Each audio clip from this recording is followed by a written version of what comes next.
Ladies and gentlemen, boys and girls, welcome back to the Basketball Conference Podcast. My name is Mike McDaniel, usually joined by Joey Weaver, of course. Joey's still in Greece, so we're finishing up the conference previews without him. And it's time to preview North Carolina with Justin Cates from Inside the ACC, who's back for his third conference preview. Justin, what's going on? Not too much, just hanging out. That's what I like to hear. Well, we're gonna hang out some more. We're gonna try to preview North Carolina here. This could be interesting. Let's start with Larry Fedora. First, now this has layers to it. So Larry Fedora almost left for like 3 different jobs a couple of years ago. Then he stuck around, and then North Carolina lost essentially their entire team to injury last year en route to a 3-9 record. And then in the offseason, we have ACC Media Days, and Larry Fedora essentially has a meltdown about CTE. Yeah, I mean, their whole situation last season was just unprecedented almost. The number of injuries, I was thinking earlier, they should have been coached by Alan Alda because it was a ridiculous MASH unit. It was just utterly unbelievable. I really can't. And it's just one of those things that happens, I guess, but like I've never seen it happen quite to that extent. So the record ultimately wasn't anything that I think could be blamed on Larry or anyone in particular. It's just something that happens. But in terms of the CTE comments, like you said, there are layers here. Essentially, the crux of it was that there isn't conclusive scientific evidence, which I guess is a fair point, maybe beside the point, but it's a fair assessment, I guess. And then he went on to kind of lament the downfall of America, whereas if football changes too much, America will fail, which is an interesting theory that I don't know that I had considered before. Yeah. Fedora 2020. So that's his platform. He's sticking to it. Yeah. A lot of backlash. A lot of people were not happy about those comments. Oh, but people are, we see players committing suicide from CTE and layers again. Yeah, I mean, football is an inherently dangerous sport. If you've ever even watched a few minutes of it, you know that, especially if you've seen it at field level, even at practice, you're like, yeah, that doesn't seem safe to me at all. It's just one of those things. So it feels like it's not a huge leap to say, like, that's not great for your brain case. But, I don't know. It's something to be considered, I guess. I don't want to rip on the guy too hard for it because I think it was maybe just inartfully phrased a lot and that he could have made his point a little clearer and better. But it definitely was a fascinating thing to come out of the ACC Media Day. Well, we knew it was going to be a problem because the president of the university essentially came out and said, "Oh, I didn't know he felt that way." Who did? Which, I mean, fair point. I didn't know he felt that way either. It's never good when he says, "Oh, well, that's news to me. I didn't know he felt that way." So that's something. That's coming off of a 3-9 year, and there's a lot of question marks. So my question for you, Justin, is Larry Fedora on the hot seat? I mean, he kind of is. From my perspective, I think there's a distinct possibility that he has peaked there. There's not necessarily any reason to say that. Obviously, last year was an outlier. We've kind of talked about that. The injuries, the sheer number, and so many young guys were forced into action before they were ready, which I think will pay dividends this year. I think they got young guys a lot of experience, and they're going to have a lot better depth this year. But that program, I think, had already been trending slightly backwards after they made the run to the ACC title game a couple of years ago and gave Clemson all they could handle. It doesn't feel like it's been going quite the right direction. But I think there's pressure to win there for him, at least have a better season, which I think is completely reasonable. And I think that they will have a better season. The question is, to what extent? Is it going to be a brief improvement in wins, or is it going to be, a big leap forward? But I'm sorry, I'm watching Mike deal with what appears to be a very cute puppy, but yes, a wild distraction. Yeah, this happens from time to time on the podcast. My dog's here, and yeah.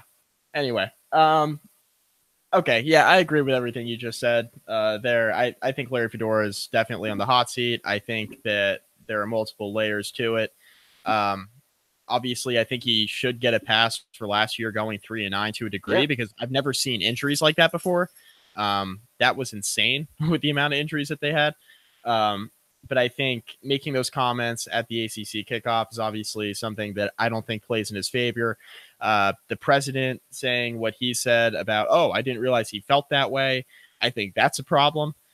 It'll be really interesting to see what North Carolina looks like moving forward throughout this season because I think the pressure will definitely mount on Fedora as the season moves along. Um, let's talk about the suspensions a little bit because I think it's important that we at least touch on it because it was something relatively significant, or was it significant at all? I think that's a whole nother question. But it happened, and North Carolina continues to find themselves in, I don't want to say hot water with the NCAA, but these things continue to kind of crop up from time to time with their athletics department. Um, Justin, what was your takeaway from the shoe issues that they had? Essentially, they had some players sell some shoes that they had. Again, an argument for or against paying players. That's really what crops up once again. Yeah. Um, I mean, I don't really know how to feel about this. I don't really care personally. Like, I think there are bigger fish to fry as far as college athletics are concerned. Um, I'm not talking about paying players. I'm talking specifically about this issue with some of the players being suspended here for the first few games. Yeah. I mean, I think we could probably do a whole podcast just about this kind of stuff and in relation to the NCAA and hypocrisy and all sorts of weird layers that we could get into. And it could trend into all sorts of directions, which seems counterproductive at this point. I didn't think it was that big of a deal. They were given something. It implies that it's now theirs and that they could do with it what they want.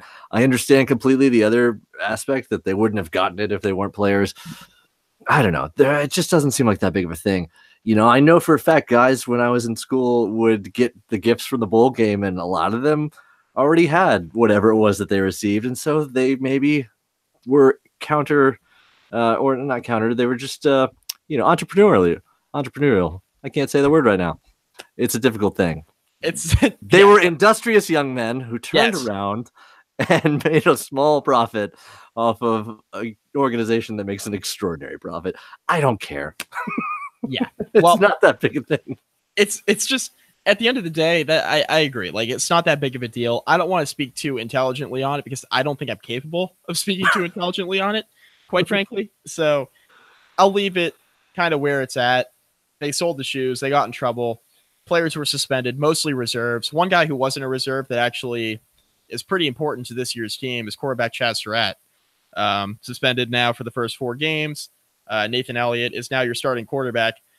The thing that was funny about this is that Larry Fedora essentially announces on the same day that Chaz Surratt and the rest of the players are suspended that, oh, we're going to name a starting quarterback, and it's Nathan Elliott.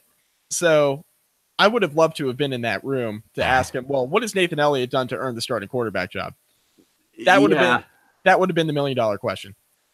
It's true. And like you said, that's no small loss. Chaz is one of those young guys who was thrown into the fire last year by default. And, I think he showed a lot of flashes. He shows some potential. He's got a good future ahead of him, I think, if he, gets back on the field. And I think, I really, maybe Nathan Elliott is going to be the guy and he's going to impress everybody, but I wouldn't be surprised at all if Chaz Surratt plays this year, either because, Nathan isn't performing, or if, there's another injury, heaven forbid, you almost root for them regardless of your affiliation at this point to just have a healthy season for everybody, because it's just like, boy, they deserve it. If anybody in the country deserves to have a break in terms of injuries, it's North Carolina. Yeah, so I think they almost have to be better by default. Whether or not they'll be better at quarterback kind of remains to be seen. Nathan Elliott did get some time at quarterback last year. He was 75 of 146. That's essentially a little over 51% of his passes completed a year ago. 10 touchdowns to 5 interceptions. He played most of the latter part of the season for them. North Carolina was shuffling players in at a lot of different positions last year. Quarterback was, of course, one of them. looking ahead now to the 2018 season, and this roster. So you have Nathan Elliott at quarterback. You do have some experience on offense. Daz Newsome coming into his second year, showed flashes last year at wide receiver. That name will, of course, haunt Virginia Tech fans. His older brother, Dion Newsome, was a member of the Hokies up until a year ago. Daz Newsome is the guy the Hokies pursued quite heavily. And, of course, Daz ultimately chose to play football in North Carolina. Had a decent year for them last year, 18 catches, 227 yards. For him on the year. Also emerged as a player in the return game as well, a role that I think he'll continue to take on this year. What do you think of this offense, Justin? Just from 1,000 feet up. I mean, just looking at this team, because offensively last year they were okay. They sputtered a little bit. It was clear they were young, but they do have some talent. Yeah, I mean, Michael Carter is a really good back, I think, who showed another one of those young guys who was thrust into things and showed a lot of potential. Their offense is the thing that Larry Fedora hangs his hat on. He's known for these wide open, offenses are going to run up points. It was tough last year, obviously, for very obvious reasons, but they've got talent. And the running back position in particular, you like Jordan Brown and Michael Carter, I think are a really talented duo that could be very exciting. They lose some guys here and there, but ultimately, I think that'll be a unit that's improved, again, almost by default. But, I think it'll be enough to take them to a handful of wins more than last season. The question is just how many and how far can they really grow, especially with a quarterback issue. It's just such a question mark for me. I'm not really sure what to expect out of that group. And, the receivers, you're going to have to replace some guys there. Austin Proehl is a big name that I kind of think of offhand, who's making noise here and there in Bill's camp because, I follow that because I have problems. I have a terrible Buffalo problem. It's nothing to be dealt with easily. But, overall, I think the Tar Heels are going to be improved on offense. I think the running game will improve even more just because those guys have more experience and, that takes a lot of pressure off the quarterbacks like we talk about a lot. I think at the very least, we can expect a pretty strong running game between Michael Carter and Jordan Brown, who will continue to carry the load for them. They still have a little bit of talent at receiver. Like you mentioned, Austin Proehl's gone. Anthony Ratliff-Williams is still there. He'll be the go-to guy in the receiving game. I think Daz Newsome, I'm really interested to see how he performs this year in a much bigger role, more expansive role. Because he's an electric player, a lot of speed. If we know anything about the Larry Fedora offense, is that they like to have those electrically fast athletes on the outside. That's something that they've had there for a while. Daz Newsome fits right into that mold, so I think he's going to be a really exciting player for them this year. I think it's safe to say, though, that outside of the running game and depending on what they get out of quarterback, the real question mark with this team as a whole is on the offensive side, because the defense, while the defense hasn't been great, especially since Gene Chizik left, they do return 8 starters. So I think the fair expectation is that the defense will take a step forward. Yeah, I mean, that's another place where some of these young guys were thrust into things. They do have some veterans. Cole Holcomb is a guy that I think will be kind of the bell cow, the leader of that unit. He's an incredibly productive linebacker. He's going to be right there in the mentions for an all-ACC kind of a season, I think, as a senior. Excuse me, Jalen Dalton's another name that I've kept an eye on. He was a highly sought after recruit. He's been productive, and I think can take an even bigger step forward as a guy along the defensive line. Miles Woolfolk in the backfield was a guy who kind of caught my eye a little bit. Again, I just like the name Miles. I don't know why, and he spells it with a Y, which I think adds another layer. This is not. Yeah, I mean, this isn't really useful analysis, but it's a thing that I think about way too much. Is the names of college football players. I really enjoy it because sometimes you'll get really, really weird ones, and it's just fun. Well, here's a name on defense that will haunt Virginia Tech fans because he was a Tech target. Tamon Fox, he's a guy that the Hokies were pursuing pretty heavily. And I remember when he signed with North Carolina, I was like, man, that's a bummer because he could be a really outstanding player. Well, he steps into a much bigger role there on defense. He had 23 tackles last year, but he's going to step into a much bigger role there at defensive end for them. like you mentioned, Cole Holcomb, very good player, led the team in tackles last year with 93. He's a guy who's going to step in and play well for them and be the leader of that defense. But I think the real question with the defense, even though they return 8 starters, is, okay, this is now the second full year since Gene Chiswick's been there, at least a defensive coordinator. Like, what are they going to get on that side of the ball? Even though they do return 8 starters, and even though I do think offense is the bigger question mark, just because of quarterback play and lack of playmakers, or lack of experienced playmakers, rather, it really makes me wonder on the defensive side, even though you return 8 starters, like, how productive is this unit going to be and what's a fair expectation for them? It's a tough draw with the schedule. They're going to be facing a lot of high powered offenses. It just makes me wonder, like, is their pass rush and secondary built to hold up against these types of teams? Yeah, I mean, that's a fair question. I'd be remiss if I didn't mention Miles Dorn, who's another defensive back named Miles, and was actually really productive last year. He has 71 total tackles, made a couple of plays in the passing game. I think, yeah, there's just a lot of young talent. The question is, will it kind of coalesce into a really great unit already? Because there are a lot of raw prospects, but they're very quick. I think they're talented, and they got a lot of valuable reps last year. And so, I think there's a lot of potential there, but yeah, there's just a lot of question marks too.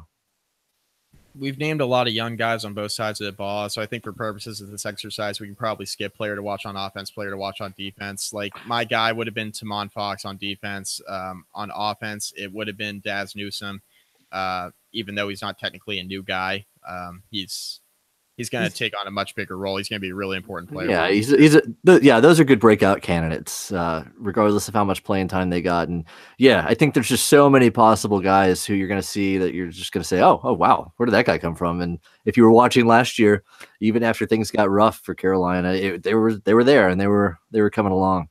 That's the thing about this team too. Like, we can sit here and we can name breakout guys that are like freshmen, but a lot of these guys who are kind of breakout players for them have already played last year just due to the attrition alone.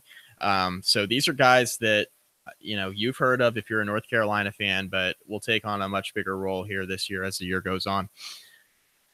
Justin, let's take a look at the schedule, because look, the Tar Heels went 3-9 last year.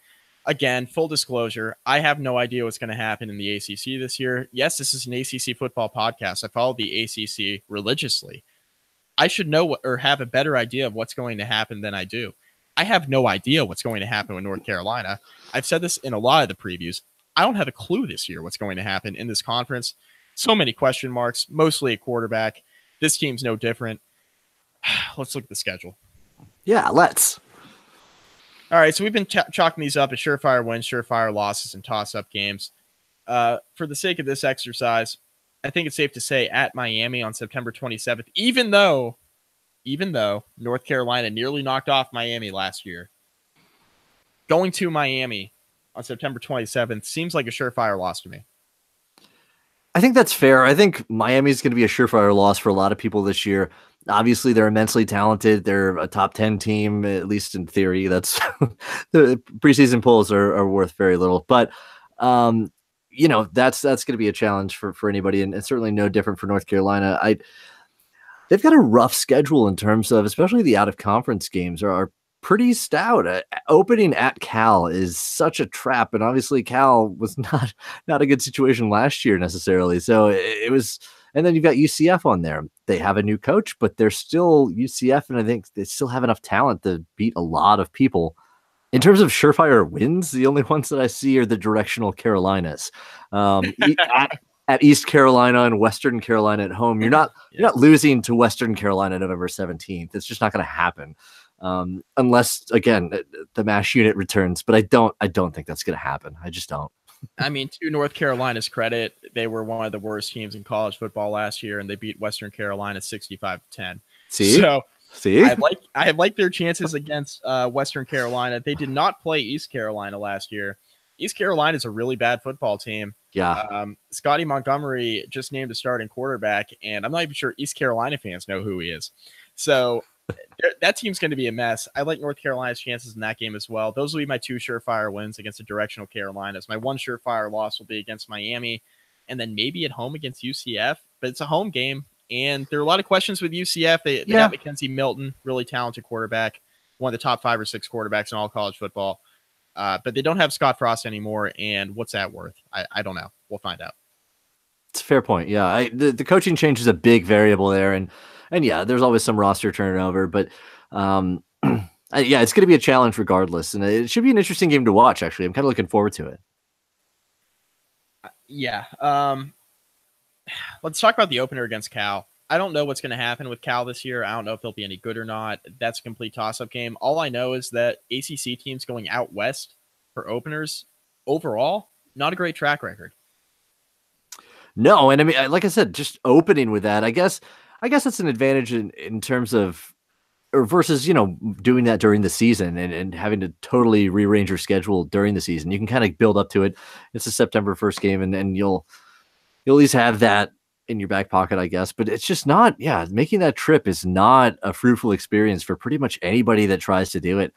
And, I also don't know very much about Cal. I don't think they're going to be very good because they haven't been that great recently. They've had some weird coaching turnover too. And I don't know. It's not Aaron Rodgers Cal anymore, but it's still going to be a formidable opponent and just kind of a weird scenario going all the way out there to a really cool stadium that's built along a fault line of, a fault. That's a terrible idea. Strawberry Canyon, represent. I actually saw their stadium a couple months ago. I was out there for work, and I saw their stadium. That was pretty cool. Yeah, it's like kind of on a hill. It's in a weird location. It's like kind of on a hill, like on the side of a mountain. It's in a really weird spot. Like you said, though, these aren't your grandfather's Golden Bears. So I don't even know what that means, but I don't think Cal's going to be that good. I mean, Cal barely beat North Carolina in Chapel Hill last year. It's a complete toss-up game, coin flip. North Carolina, for their sake, I hope they win it because after that, slim pickings. So let's play this out, Justin. Let's say North Carolina wins the opener against Cal. Let's say they go on the road to East Carolina, like we said earlier, they win that game. They're 2-0. Then they have home against UCF, home against Pitt, and at Miami. True or false? North Carolina wins more than one game in that stretch. Which means I'm going to say false. Yeah, me too. But it really is a toss-up. They're not going to beat Miami. I don't see that at all. I think Pittsburgh's going to be pretty solid this year. I feel pretty good about the Panthers, although there are questions there, but I think they're going to be much better than last year. And again, I just think UCF almost by default is a better team right now, but that could go any number of directions. I just don't have a super optimistic feeling for this run, and it doesn't get a whole lot easier after that. Yeah, so they got a bye week after the Miami game. Real quick, the UCF game, I was thinking about this. So Mackenzie Milton might have a field day against North Carolina's defense. That could be a major problem. Yeah, that's fair. But we kind of already said that kind of in passing. So, yeah, I don't love that stretch. They do have a bye week before they host Virginia Tech. I don't think it matters to you. Not that much. And this is the part where we say we're Tech alums, and full disclosure, we're real sorry about the rain game. Like, it's just a thing that happened. I don't really care anymore, but I think they do. And this has become like kind of a rivalry, and it's fun, I think. Carolina ruined the Frank Beamer send-off. They won in Blacksburg, and it's just one of those things that I think has been kind of a fun back and forth. And almost everyone has kind of picked North Carolina as a default rival at this point because of all the weird NCAA things, I think. And I don't know. It's just an interesting game. And yeah, I think having a bye definitely helps. But between Miami and Tech, that's a heck of a run there. And then it doesn't get easier because the next week they head to Syracuse, and no one has a fun time in the Carrier Dome. I've been there. Syracuse is coming off of a bye too. I didn't know that, but you don't mess with Dino Babers and the orange. Orange is the new fast. That's what they do. It's exciting. They beat people there. They beat Tech. They beat Clemson. That's just not a place that you go and have a fun time. So I don't know. That's a tough one. It's a question mark for me, for everybody that goes there. I really think that.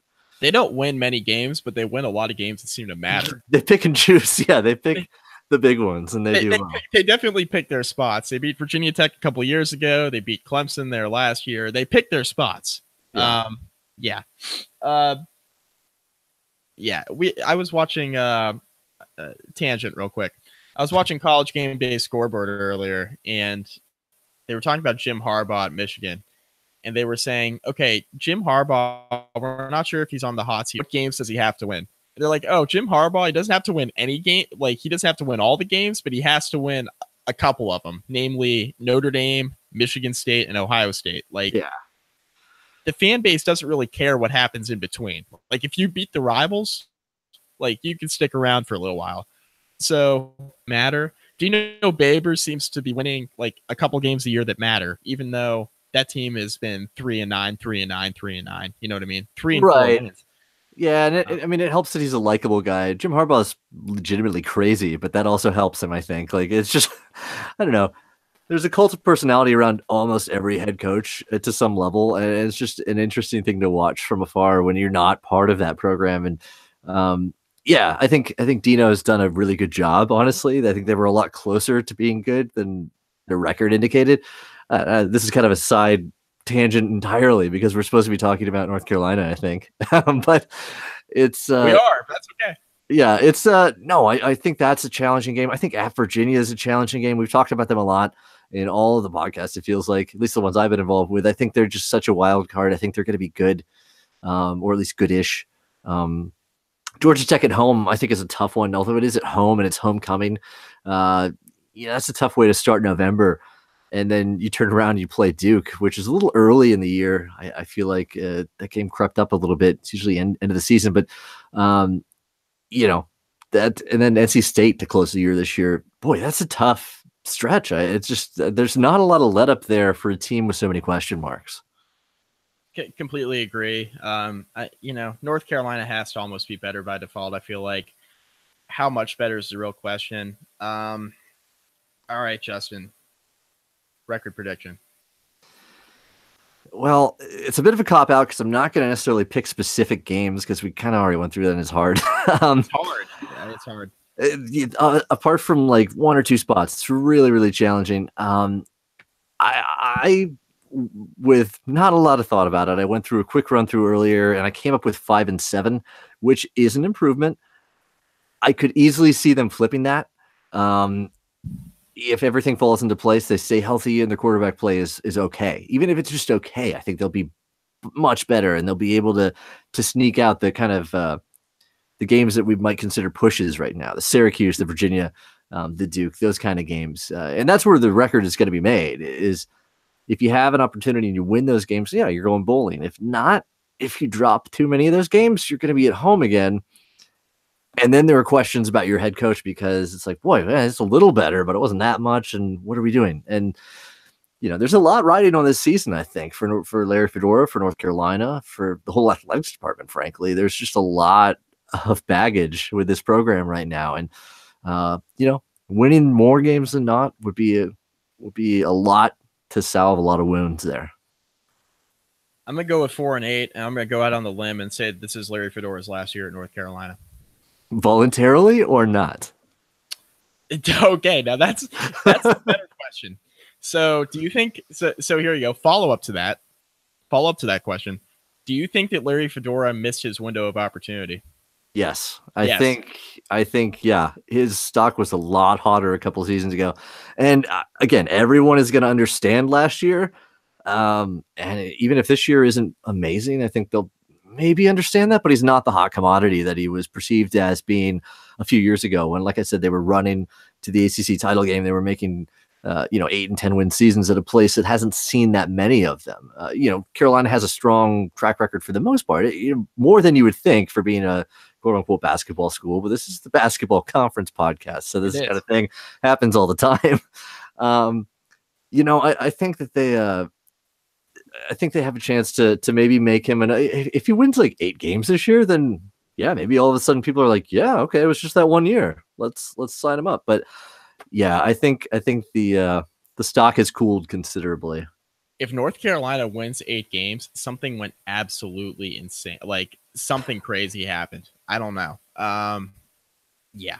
So if he goes 5-7 or 4-8, like we're predicting, I think the school fires him. if he goes 7-5, I think he fires himself. And what I mean by that is I think he resigns and tries to go somewhere else and say, oh, look, I turned it around.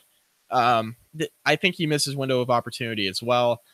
Granted, I'm not sure his options were nearly as sexy as, a lot of people were saying that they were. I think his real option to leave was for Baylor. And, truth be told, like, more power to you, Larry Fedora, if you don't want to take the Baylor job. Yeah, understandable. It takes a special individual to step in there after everything that had gone down there. So Duke and North Carolina have been our last two previews here, which is kind of ironic. We're finally done with all of our season previews.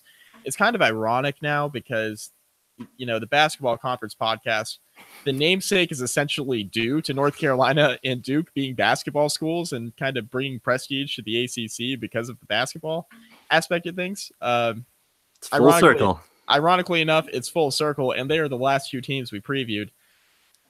And with that, I have no idea what's going to happen in the ACC this year, Justin. Clemson's damn good. Miami's pretty good. Outside of that, coin flip games. I have no idea.